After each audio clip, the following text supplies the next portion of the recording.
जहां तक हुआ था वहां से आगे कंटिन्यू करेंगे। हेडिंग दिया जाए दूरदर्शी के लिए,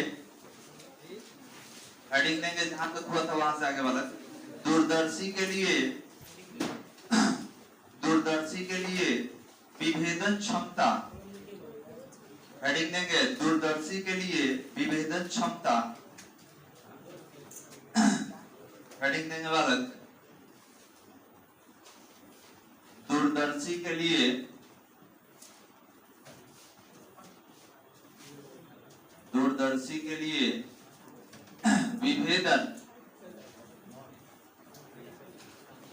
विभेदन क्षमता, दूरदर्शी के लिए विभेदन क्षमता, रिजॉल्विंग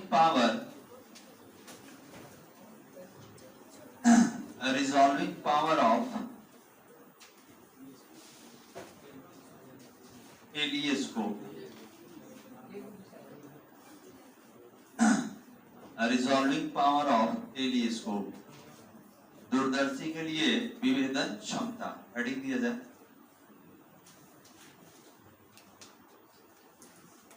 दूरदर्शी के लिए विभेदन क्षमता, रिजॉल्विंग पावर ऑफ टेलीस्कोप। तो टेलीस्कोप आपको पढ़ाया गया है, याद है बालक? ये दो तरह का होता है, एक अपवर्ती दूरदर्शी होता है, एक परावर्ती दूरदर्शी। अपवर्ती दूरदर्शी में हम लोग केवल लेंस का प्रयोग करते हैं, ठीक है। लेंस के साथ साथ आप किसी पारदर्शी माध्यम का भी प्रयोग कर सकते हैं। और परावर्ती दूरदर्शी में लेंस के साथ साथ दर्पण का प्रयोग किया जाता है। तो परावर्ती दूरदर्शी दो तरह का था, याद है? एक न्यूटोनियन था, एक क्रासिग्रेनियन था। न्यूटोनियन और क्रासिग्रेनियन दो तरह का हम लोग दूरदर्शी पढ़े थे, टेलीस्कोप पढ़े थे। न्यूटोनियन में दो दर्पण यूज हुआ था, अवतल दर्पण और समतल दर्पण, और क्रासिग्रेनियन में अवतल और उत्तल का प्रयोग किया गया था। तो आज आगे बढ़ाएंगे, इसमें देखेंगे सर विभेदन क्षमता क्या है। तो याद कीजिए, आपको बताया गया था कि किसी भी लेंस का या प्रकाशीय यंत्र का किसी दो निकट रखे पिंडों को अलग अलग देखने का जो क्षमता होता है, उसी को उस प्रकाशीय यंत्र का विभेदन क्षमता कहा जाता है। तो आज निकालेंगे दूरदर्शी के लिए कि क्या होगा, लिखा जाए लैंग्वेज, पैराग्राफ चेंज करके लिखेंगे दूरदर्शी की विभेदन क्षमता, दूरदर्शी की विभेदन क्षमता, दूरदर्शी की विभेदन क्षमता दो निकट स्थित, दूरदर्शी की विभेदन क्षमता दो निकट स्थित वस्तुओं का, दो निकट स्थित वस्तुओं का अलग अलग स्पष्ट प्रतिबिंब, वस्तुओं का अलग अलग स्पष्ट प्रतिबिंब बनाने की क्षमता है, अलग अलग स्पष्ट प्रतिबिंब बनाने की क्षमता है, बनाने की क्षमता है। अब एक डायग्राम है, डायग्राम देखा जाए, उसके बाद पुनः हम लोग लिखेंगे। सबसे पहले एक उत्तल लेंस लेते हैं, क्योंकि मानव नेत्र में भी उत्तल ही लेंस है, याद है? मानव नेत्र में कौन सा लेंस प्रयोग किया जाता है? कौन लेंस लगा हुआ है? तो द्विउत्तल या केवल उत्तल भी कह सकते हैं। तो यहाँ पर एक लेंस ले लिए और इसका जो द्वारक है ये ए ले लिया गया है, द्वारक जिसको एपर्चर कहा जाता है, याद है? आपको बताया गया था कि लेंस का द्वारक जितना ही बड़ा होगा उतना ही अधिक अपवर्तन होगा। इससे प्रकाश का तीव्रता ज्यादा होता है। जितना ही द्वारक छोटा रखिएगा प्रकाश कम एंट्री करेगा, जब प्रकाश एंट्री कम करेगा तो अपवर्तन भी क्या होगा? कम ही होगा। अब इसके सामने दो निकट वस्तु रख दीजिए, एक और दो। अब यहाँ पर देखा गया कि ये भी कुछ कोण बना रहा है और ये भी कुछ कोण बना रहा है। तो यहाँ पर दोनों के बीच के कोण को हम लोग डेल्टा थीटा से या केवल थीटा से भी लिख सकते हैं। तो देखिए इनके बीच जो है बहुत माइनर गैप होता है। और यहाँ से आप जब देखिएगा तो आपको ये अलग अलग दिखाई देगा, लेकिन जैसे ही दूरी बढ़ता है इनके बीच का दूरी घट जाता है और दोनों कैसा दिखाई देगा, एक जैसा दिखाई देगा। तो याद रखेंगे कि ये लेंस जो है वस्तु के साथ कितना कोण बना रहा है, डेल्टा थीटा बना रहा है, और इसके लिए लेंस का द्वारक कितना है, स्मॉल है। डायग्राम बना अब यहां से आप इसको अलग भी कर सकते हैं। सर ये दोनों अलग अलग है, तो क्या इसको ऐसे लिख सकते हैं? तो बिल्कुल लिख सकते हैं, कोई दिक्कत नहीं।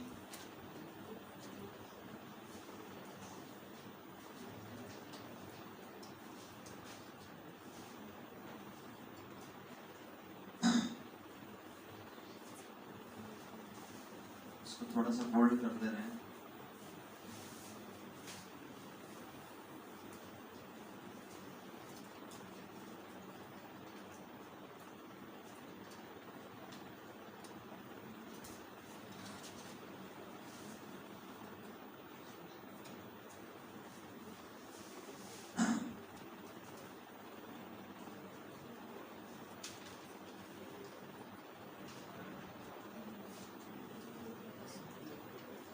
और ये भी याद रखेंगे, इनके बीच जो आपस में दूरी होता है उसको हम लोग डी से सूचित करते हैं, और विभेदन सीमा हमने लिखा था, याद कीजिए। ये जितना दूरी से दोनों सेपरेट होते हैं वो आपका डी हो जाएगा।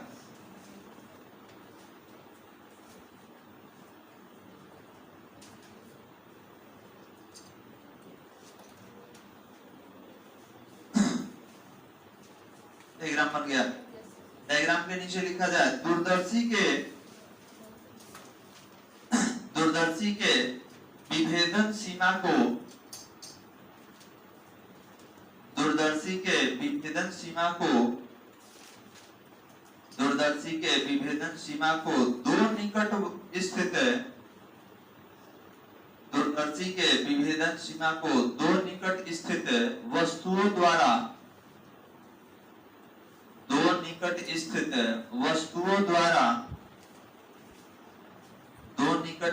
वस्तुओं द्वारा अभिदृश्यक लेंस पर, दो निकट स्थित वस्तुओं द्वारा अभिदृश्यक लेंस पर बनाए गए, कोण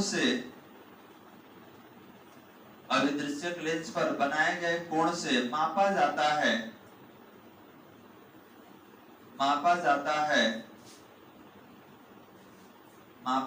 है, और ऐसा दूरदर्शी जिसकी विभेदन सीमा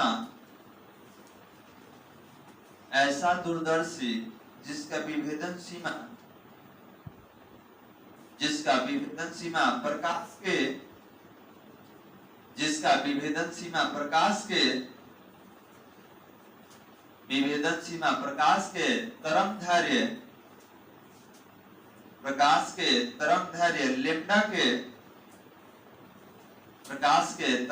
लेम्डा के समानुपाती होता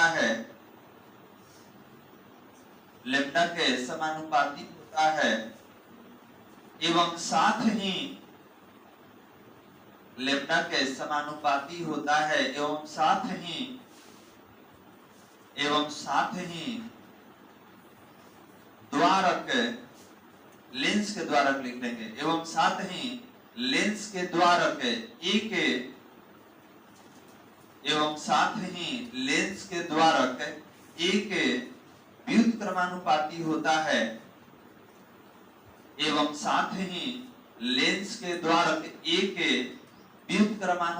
होता है, व्युत्क्रमानुपाती मतलब उल्टा होता है बालक। और डायग्राम में थोड़ा सा आप देखिए, यहाँ पर ए दिया हुआ है, ए क्या है, लेंस का द्वारक है।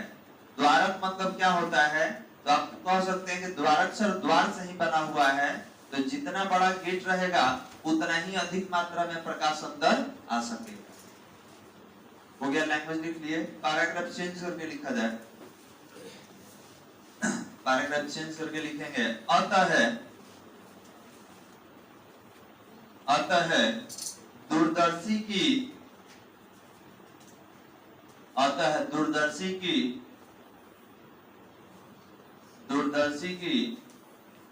देखिए इधर विभेदन सीमा। और अभी आपने बात किया कि समानुपाती होता है किसका, तो लेम्डा का। और इसके बाद आपने बताया कि विभेदन जो सीमा है ये व्युत्क्रमानुपाती है किसका, तो लेंस के द्वारक का। जब दोनों को कंबाइंड कर दिया जाए तो यहां लिखेंगे सर जो विभेदन सीमा ये समानुपाती लेम्डा अपॉन ए हो सकता है बालक। अब यहाँ पर जब इस समानुपाती का चिन्ह हटेगा एक नियतांक लेंगे और इस नियतांक का अपना एक मान होता है, वैल्यू होता है।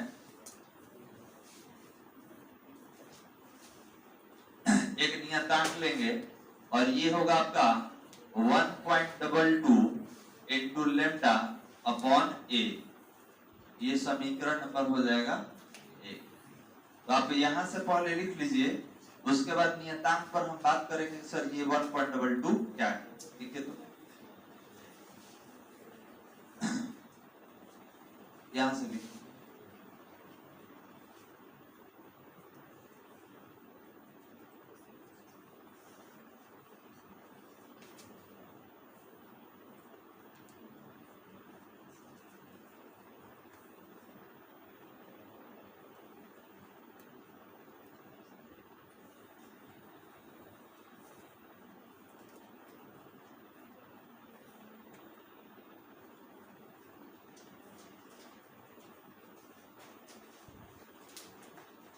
तो विभेदन सीमा कितना आ गया 1.22 इंटू लेम्डा अपॉन ए। 1.22 क्या है, तो एक नियतांक है, ये फिक्स वैल्यू होता है किसके लिए, दूरदर्शी के लिए। अब आपसे क्या पूछा गया था, तो याद कीजिए आपसे क्षमता पूछा गया था। अभी आप क्या निकाले, सीमा। तो क्षमता सीमा का क्या होता है, व्युत्क्रमानुपाती होता है। तो अभी उसको निकालेंगे। समीकरण 1 तक हो गया बालक। पैराग्राफ चेंज करके लिखेंगे, पैराग्राफ चेंज करके लिखा जाए। दूरदर्शी के लिए विभेदन क्षमता, दूरदर्शी के लिए विभेदन क्षमता, दूरदर्शी के लिए विभेदन क्षमता। तो बताइए क्षमता किसका व्युत्क्रमानुपाती होता है, तो विभेदन सीमा का। तो नीचे क्या लिखना होगा, विभेदन सीमा लिख सकते हैं बालक। अब बताइए ये कितना आया हुआ था, तो अभी पीछे देखेंगे तो 1.22 इंटू लेम्डा अपॉन ए हो गया। तो इसके अपॉन में अगर एक कर दिया जाए, ये जो ऊपर आप देख रहे हैं ऊपर 1 है, इसके अपॉन में 1 कर दीजिएगा तो 1 2 3 4 स्टेप में हो गया। तो आपको मालूम है चौथा स्टेप ऊपर चला जाता है। इसको सीधा कर लीजिए, सीधा कीजिएगा तो ये कितना होगा, ये ऊपर चला जाएगा a और नीचे होगा 1.22 इंटू लेम्डा। क्लियर है बालक।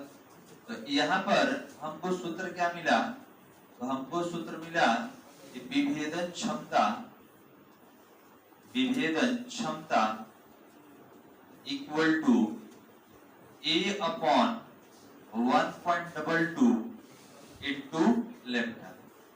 ये समीकरण नंबर कितना होगा, 2। अब बताइए स्मॉल a का नाम क्या है, लेंस का द्वारक। लेम्डा का नाम क्या है, लेम्डा का नाम क्या है, तो प्रकाश का तरंग है। चलिए यहां से यहां तक लिखना।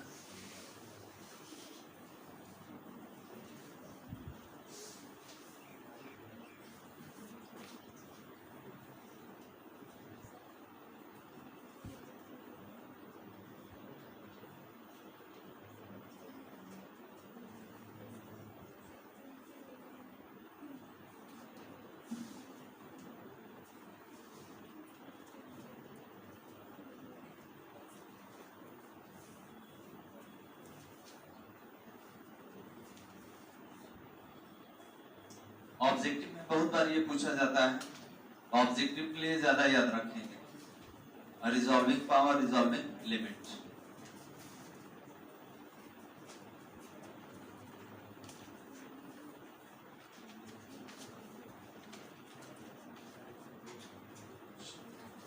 हो गया वाला क्लिक लिए। दो समीकरण मिला, समीकरण एक जो था विभेदन सीमा का था और दूसरा जो है विभेदन क्षमता के लिए। लैंग्वेज लिखा जाए, बोल दे रहे हैं, लिख लीजिए। समीकरण एक तथा दो, समीकरण एक तथा दो दूरदर्शी के, समीकरण एक तथा दो दूरदर्शी के विभेदन सीमा, समीकरण एक तथा दो दूरदर्शी के विभेदन सीमा, दूरदर्शी के विभेदन सीमा एवं विभेदन क्षमता का, दूरदर्शी के विभेदन सीमा एवं विभेदन क्षमता का आवश्यक व्यंजक है। विभेदन सीमा एवं विभेदन क्षमता का आवश्यक व्यंजक है, आवश्यक व्यंजक है। अब थोड़ा सा सूत्र में आइए, आप देख सकते हैं क्षमता के सामने कौन है, ए, और लेम्डा कहाँ है, नीचे। तो आपसे अगर पूछा जाए कि विभेदन क्षमता और लेम्डा में कौन सा संबंध, तो व्युत्क्रमानुपाती। अब यहाँ एक और प्रश्न किया गया कि दूरदर्शी का विभेदन क्षमता अधिक होने के लिए क्या करना पड़ेगा, अधिक होने के लिए तो दर्पण का द्वारक अधिक होना चाहिए और लेम्डा का मान कम होना चाहिए, क्योंकि ये कम होगा तो ये क्या होगा, अधिक। नोट करके लिखा जाए, नोट करके लिखेंगे।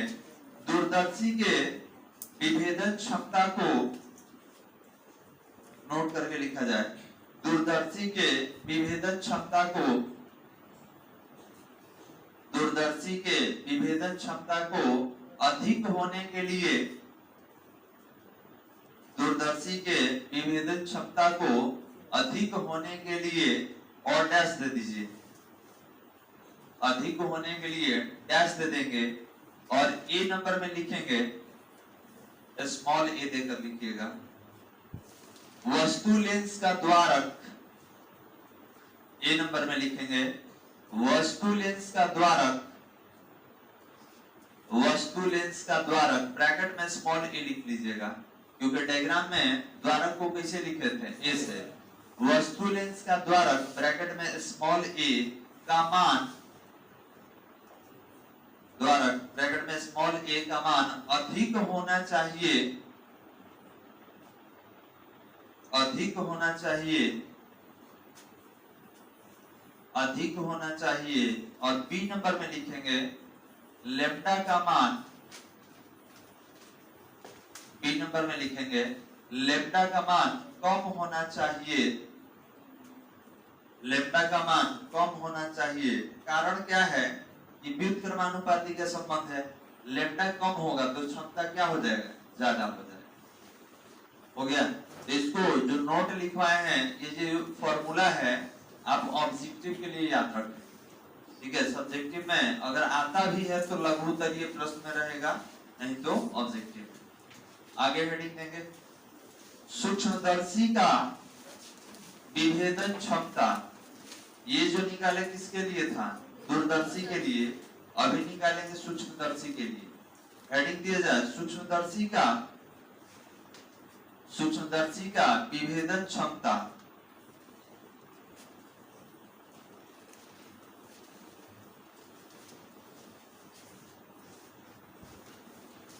सूक्ष्मदर्शी का विभेदन क्षमता, सूक्ष्मदर्शी का विभेदन क्षमता, रिजॉल्विंग पावर,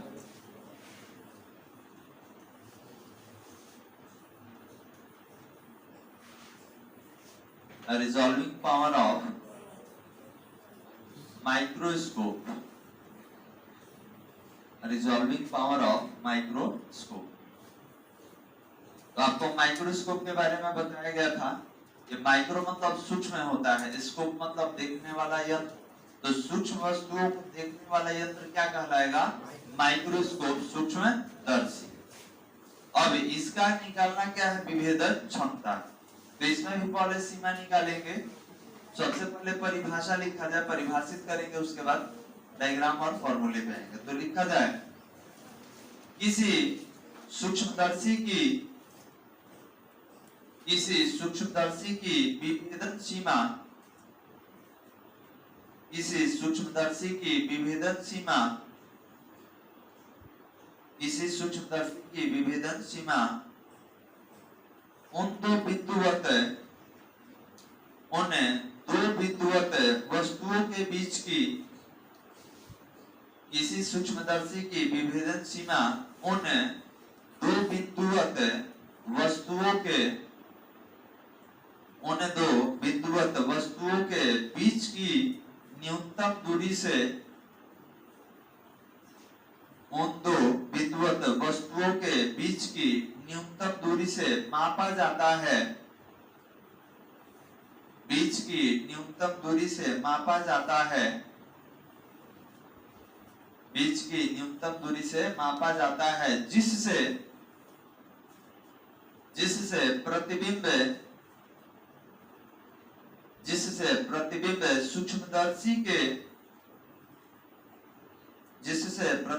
सूक्ष्मदर्शी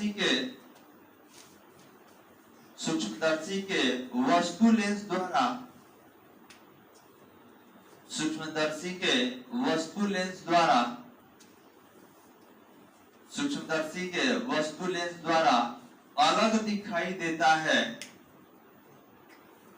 सूक्ष्मदर्शी के वस्तु लेंस द्वारा अलग दिखाई देता है। पैराग्राफ चेंज करके लिखेंगे, सूक्ष्मदर्शी की विभेदन सीमा, पैराग्राफ चेंज करके लिखा जाए, सूक्ष्मदर्शी की विभेदन सीमा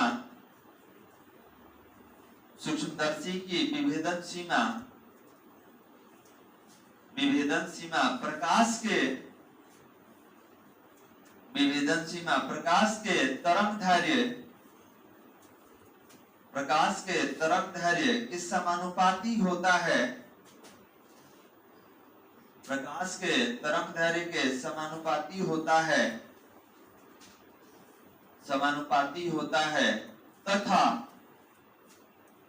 तथा सूक्ष्मदर्शी में प्रवेश करने वाले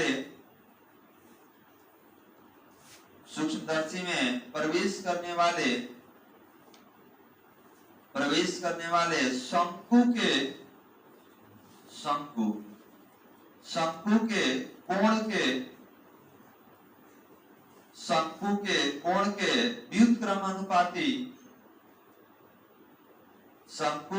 कोण के व्युत्क्रमानुपाती होता है,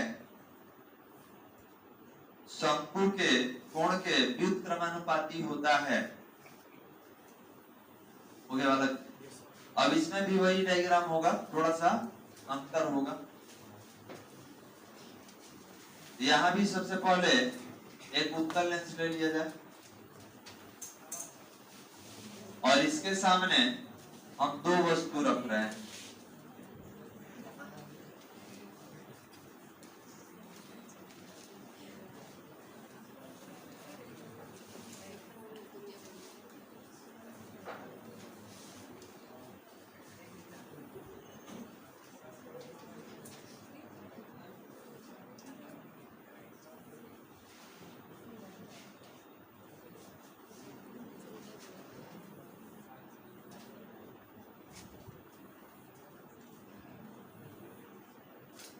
और ये क्या है, यहाँ से यहाँ तक का दूरी, तो दर्पण का द्वार, लेंस का द्वार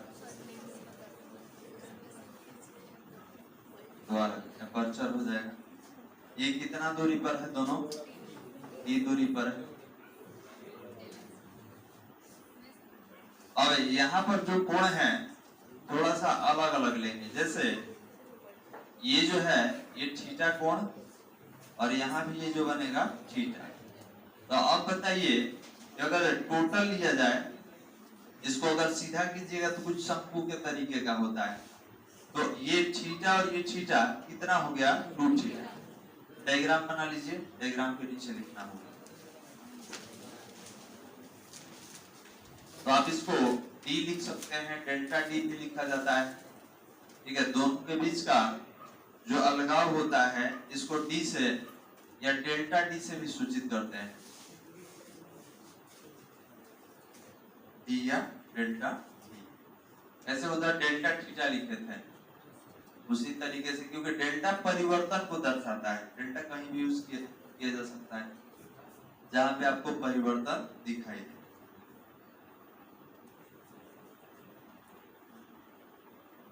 तो यहाँ भी हमने लेंस के द्वारा को ए से लिखा है। दोनों के लिए कोण कितना लिया गया है, थीटा लिया गया है। इसमें तरंग का लंबाई कितना होगा, लैम्डा होगा, जो कि पहले भी यूज किया हम लोग। डायग्राम बन गया वाला,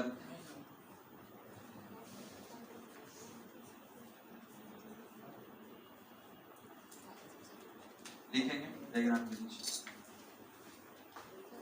डायग्राम के नीचे लिखा जाए चित्र से, डायग्राम के नीचे लिखेंगे चित्र से हम लिख सकते हैं कि, डायग्राम से लिखना होगा पैराग्राफ चेंज करके। चित्र से हम लिख सकते हैं कि, चित्र से हम लिख सकते हैं कि, और देखिए सूक्ष्मदर्शी की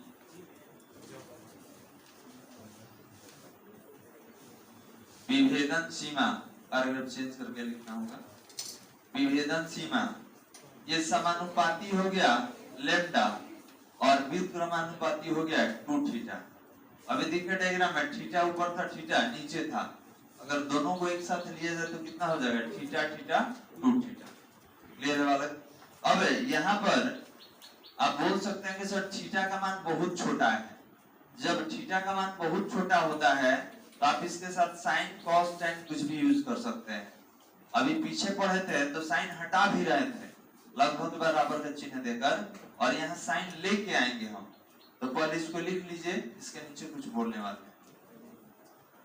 सूक्ष्मदर्शी की विभेदन सीमा समानुपाती लैम्डा व्युत्क्रमानुपाती 2 थीटा हो गया। इसके नीचे लिखा जाए चूंकि थीटा का मान बहुत छोटा है, चूंकि थीटा का मान बहुत छोटा है, बहुत छोटा है, अतः थीटा लगभग बराबर साइन थीटा, अतः थीटा लगभग बराबर साइन थीटा। इसका मतलब जहां पे थीटा लिख रहे थे और वहां थीटा की जगह क्या लिखना पड़ेगा, साइन थीटा। तो जब साइन थीटा हो जाएगा तो पुनः एक बार हमको लिखना होगा सूक्ष्मदर्शी की विभेदन सीमा जानेंगे समानुपाती लैम्डा और व्युत्क्रमानुपाती 2 साइन थीटा। देखिए तो वही है, केवल थीटा को हमने किस में कन्वर्ट कर दिया, साइन थीटा। इसको क्या कहा जाता है, तो अभी चेंज करेंगे, क्योंकि माध्यम होगा तो माध्यम का कुछ अपवर्तनांक भी होता है। तो अपवर्तनांक को हम लोग कैसे लिखते हैं, म्यू से। तो आगे कुछ परिवर्तित करना है और इसका कुछ अलग नाम देंगे, इसको संख्यात्मक कोण कहा जाता है। तो आगे मिलेगा आपको। तो अभी परिवर्तन हुआ क्या है, थीटा की जगह क्या यूज कर दिया गया, साइन थीटा। अभी समानुपाती का चिन्ह हटाइएगा तो फिर वही आपका 1.22। तो यहाँ पर अगर इसको हटाया जाए समानुपाती का चिन्ह, यहाँ लिखेंगे सूक्ष्मदर्शी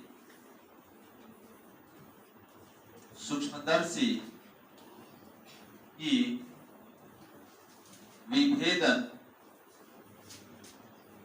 विभेदन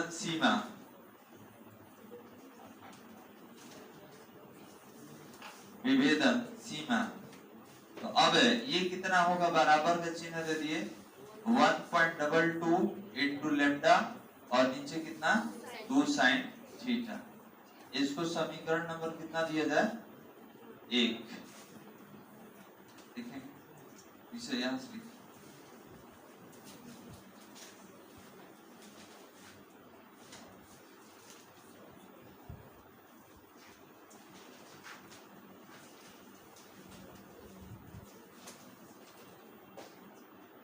हो गया वाला।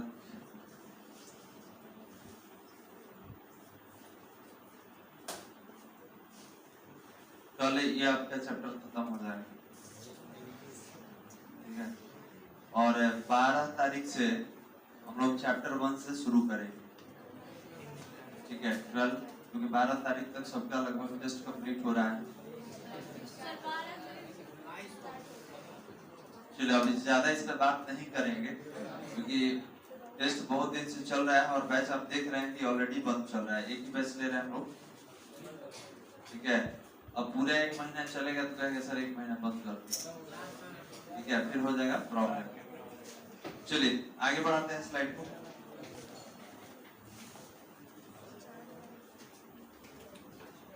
लिख दिए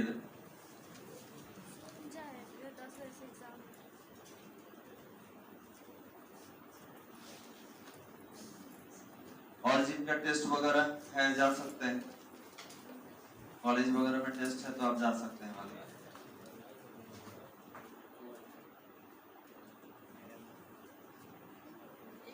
देखो इसको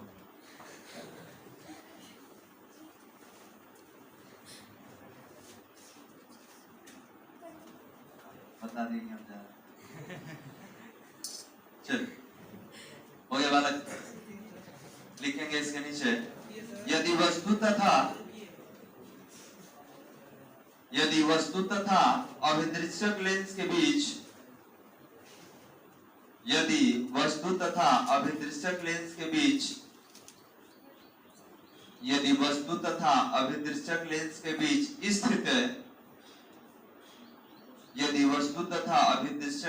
बीच स्थित पारदर्शी माध्यम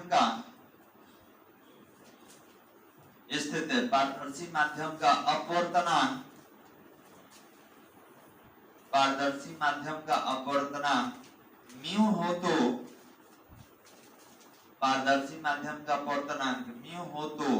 और डैश दे दीजिए। अब करेंगे अगर माध्यम का अपवर्तनांक लेंगे तो क्या होगा देखिए, ये हो जाएगा विभेदन सीमा equal to 1.22 into lambda upon 2 mu sin theta।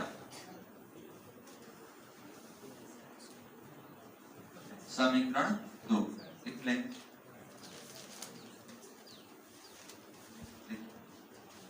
अब ये कब यूज करना है? तो जब अभिदृश्यक लेंस तथा वस्तु के बीच कोई माध्यम लेंगे और उसका अपवर्तनांक म्यू होगा तो उस स्थिति में विभेदन सीमा ये लिया जाएगा।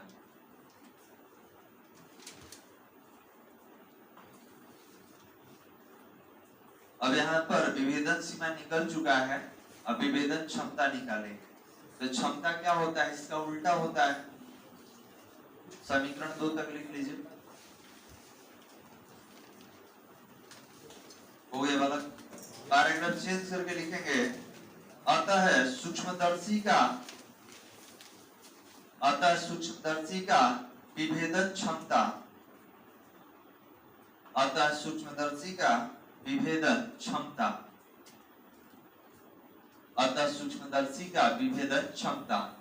और डैश दे देंगे। तो ध्यान देंगे विभेदन क्षमता कितना होता है बालक? 1 बटा में विभेदन सीमा होता है, 1 बटा में विभेदन सीमा व्युत्क्रमानुपाती होता है। तो अभी तो हम लोग निकाले थे बालक 1.22 into lambda upon 2 mu sin theta। तो बताइए अगर इसके नीचे में अपॉन 1 कर लेंगे तो 1 2 3 4 चौथा स्टेप कहां चला जाता है? ऊपर।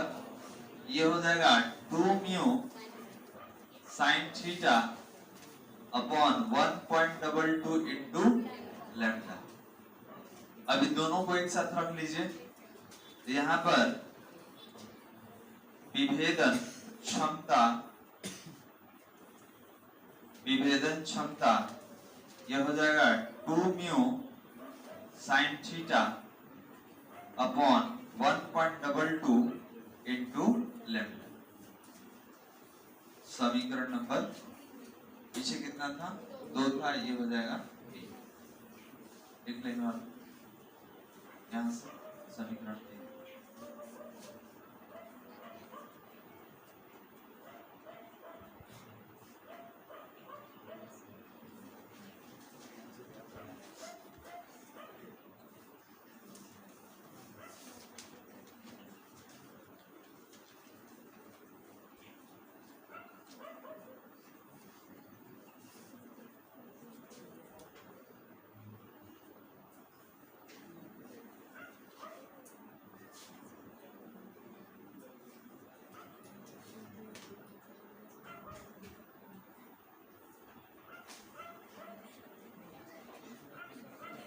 हो गया, लिख लिए। चलिए लैंग्वेज बोल रहे हैं यहाँ पर।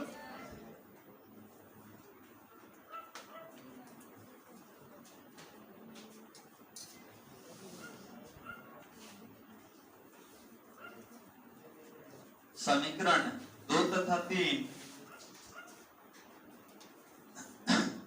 समीकरण 2 तथा 3 सूक्ष्मदर्शी के लिए, समीकरण 2 तथा 3 सूक्ष्मदर्शी के लिए विभेदन सीमा, समीकरण 2 तथा 3 सूक्ष्मदर्शी के लिए विभेदन सीमा एवं विभेदन क्षमता का, विभेदन सीमा एवं विभेदन क्षमता का आवश्यक व्यंजक है। विभेदन सीमा एवं विभेदन क्षमता का आवश्यक व्यंजक है। हो गया बालक? पैराग्राफ चेंज करके लिखेंगे। समीकरण 3 में, समीकरण 3 में स्थित पद, समीकरण 3 में स्थित पद, समीकरण 3 में स्थित पद ब्रैकेट में लिखेंगे म्यू साइन थीटा, स्थित पद म्यू साइन थीटा संख्यात्मक, म्यू साइन थीटा संख्यात्मक द्वारक कहलाता है, संख्यात्मक द्वारक कहलाता है, संख्यात्मक द्वारक कहलाता है। तो ध्यान देंगे, संख्यात्मक मतलब संख्या के पद में, और जो द्वारक होता है उसका लेंस का चौड़ाई होता है कि लेंस आपका कितना चौड़ा है। तो इसको भी एक तरह का अचर ही मान के प्रयोग किया जाता है, क्योंकि साइन थीटा तो हम लेके आए हैं, पहले तो केवल थीटा था, हमने साइन इसमें अलग से जोड़ा है। तो नोट करके एक लिखिए, नोट नंबर 1 लिखेंगे सूक्ष्मदर्शी के, नोट नंबर 1 सूक्ष्मदर्शी के विभेदन क्षमता को, सूक्ष्मदर्शी के विभेदन क्षमता को अधिक होने के लिए, सूक्ष्मदर्शी के विभेदन क्षमता को अधिक होने के लिए, अधिक होने के लिए, और डैश दे दीजिए, डैश दे देंगे और ए नंबर में लिखेंगे, ए नंबर में विभेदन क्षमता को अधिक होने के लिए डैश दे देंगे और ए नंबर में लिखा जाए, ए नंबर में लिखेंगे म्यू का मान, म्यू का मान, अब देख के बताइए कम होना चाहिए कि अधिक होना चाहिए? अधिक होना चाहिए, क्योंकि दोनों में समानुपाती का संबंध है ना जी। तो अधिक अगर आपको क्षमता चाहिए तो अपवर्तनांक माध्यम का कैसा होना चाहिए? अधिक होना चाहिए। तो ए नंबर में लिखेंगे म्यू का मान अधिक होना चाहिए, म्यू का मान अधिक होना चाहिए, म्यू का मान अधिक होना चाहिए। और बी नंबर में लिखेंगे लेम्डा का मान, बी नंबर में लिखा जाए, बी नंबर में लेम्डा का मान कम होना चाहिए, लेम्डा का मान कम होना चाहिए, लेम्डा का मान कम होना चाहिए। हो गया बालक। नोट नंबर 2, नोट नंबर 2 लिखा जाए। अब देखिए नोट नंबर 2 में क्या है समझते हैं। यहाँ पर कोई मानव नेत्र है, ध्यान देंगे, और इसके सामने कोई अलग अलग दो वस्तु रखा हुआ है और इनके बीच का दूरी कितना है d, जिसको विभेदन सीमा आप कह सकते हैं। अभी कह रहा है कि मानव नेत्र के साथ ये भी कुछ कोण बनाएगा, ये भी कुछ कोण बनाएगा। तो यहाँ पर कोण का नाम हम क्या ले लेते हैं, थीटा, और ई दूरी का नाम क्या ले लेते हैं, x। तो ई x होगा तो ई भी तो x होगा जी, ये भी दूरी x होगा। अब आपसे कहा गया कि बताइए ये जो थीटा होता है इसका नाम क्या है, तो दर्शन कोण। यहाँ लिख दे रहे हैं, आपको ऑलरेडी बताया गया था दर्शन कोण के बारे में। तो यहाँ पर यदि आपसे पूछा जाए कि थीटा क्या है तो आप कहेंगे सर दर्शन कोण है, दर्शन कोण ये थीटा, और ये होता कितना है d/x। इस तरीके से निकालते हैं। d क्या है, विभेदन सीमा, और x क्या है, तो आप कह सकते हैं कि लेंस से द्वारक तक का या पिंडों के बीच का दूरी होता है। आप इसको निकाल सकते हैं, अगर ट्रायंगल के फॉर्म में रहेगा, यहाँ से एक बीच में लंब डालेंगे, ये टोटल d है तो आधा d/2 हो जाएगा। ठीक है, ये है, ये है आपके पास, ठीक है, लंब है, कर्ण है, तो आधा निकल जाएगा यहाँ से यहाँ तक। तो हम लोग निकाल सकते हैं इसको त्रिभुज बनाकर, संपूर्ण त्रिभुज बनाकर निकालेंगे। अब ये बताइए ये जो थीटा है, ठीक है, दर्शन कोण है, ये मानव नेत्र के लिए कितना बताया गया था, तो बताया गया था कि 1/60 डिग्री या 1 मिनट, दो पद में बताया गया था। तो अगर इसको हम ले,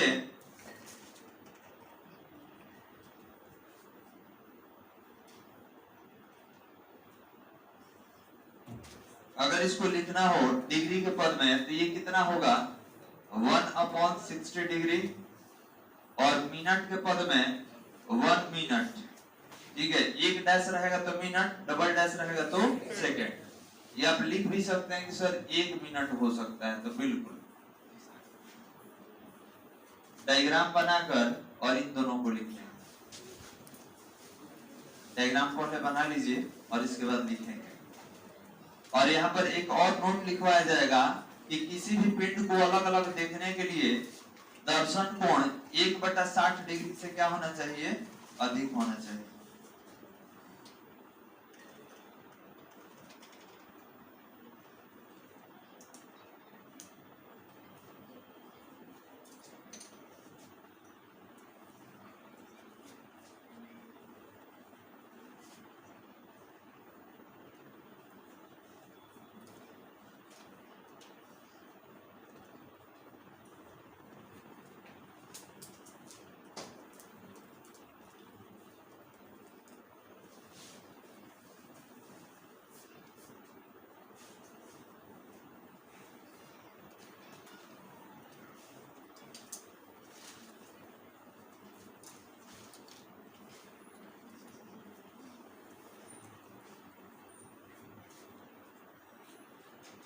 तो 1/60 डिग्री पे आपको अलग अलग दिख रहा था, कैसे दिखेगा, तो आपका दर्शन कोण का मान 1/60 डिग्री से क्या होना चाहिए, अधिक होना चाहिए, तब आप उसको अलग अलग स्पष्ट रूप से देख पाते हैं।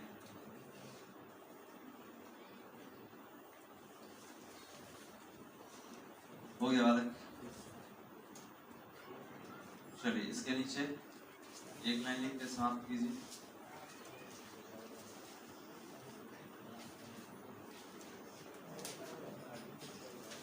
हो गया बालक। लिखेंगे अलग अलग स्पष्ट दिखने के लिए, अलग अलग स्पष्ट दिखने के लिए, और डैश दे दीजिए, अलग अलग स्पष्ट दिखने के लिए। तो ध्यान देंगे आपका जो दर्शन कोण होना चाहिए, अलग अलग स्पष्ट दिखने के लिए जो दर्शन कोण होगा, जिसको हम थीटा से लिखे हैं, ये ग्रेटर देन कितना होना चाहिए, 1/60 डिग्री। याद रहेगा बालक। ये अलग अलग साफ साफ देखने के लिए आपका दर्शन कोण कितना होना चाहिए? 1/60 डिग्री से अधिक या 1 मिनट से अधिक। तो अब सवाल ये है कि सर मान लीजिए बराबर होगा, ये कम होगा, तब क्या होगा? तो आप उसको सही तरीके से स्पष्ट रूप से नहीं देख पाएंगे। कल लिखे थे हम लोग लैंग्वेज में कि अगर आपका एंगल 1/60 डिग्री है दर्शन कोण, तो आप किसी भी पिंड को स्पष्ट रूप से नहीं देख पाते। तो यहीं पे रोक दिया जाए, बाकी अगले क्लास में करेंगे। एक और क्लास होगा हम लोग का, ठीक है, उसके बाद खत्म हो जाएगा। डायोप्टर ये है आपका डायोप्टर वाला, हमने आपको शायद बताया था साउंड में, तो वही डायोप्टर का प्रभाव।